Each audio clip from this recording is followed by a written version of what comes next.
dili aring kabuna bosmion. Oh. Dito mi kutob atong kuan. Nya dako kay lampason dito ra aw.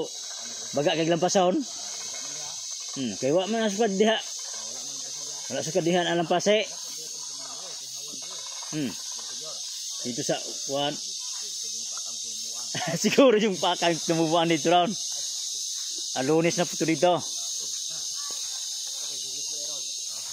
Wa may kuan Sabado. Domingo din.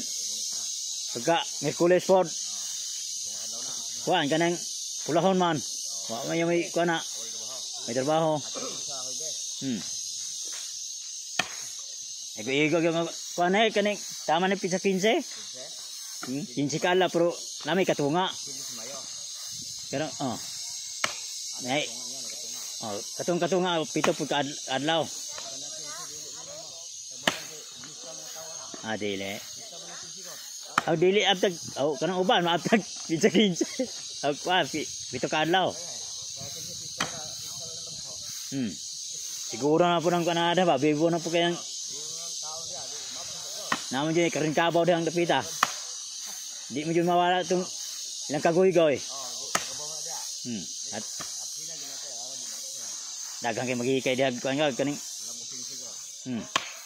kabaway po na diha no? Baboy.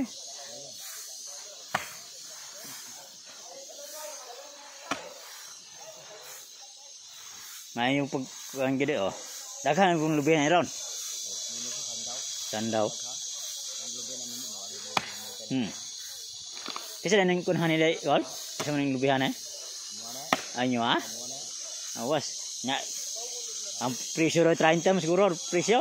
Ang kilo. Sa karsinya ninyo ni kuan. Agak suki puli dugay ninyo no. Sakto Ada orang pada bagi kena anak landa munai. Orang pada landa anak deo.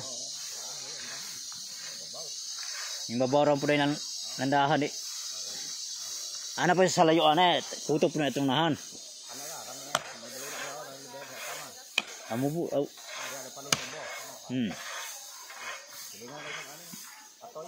Kailang patoy. May puno.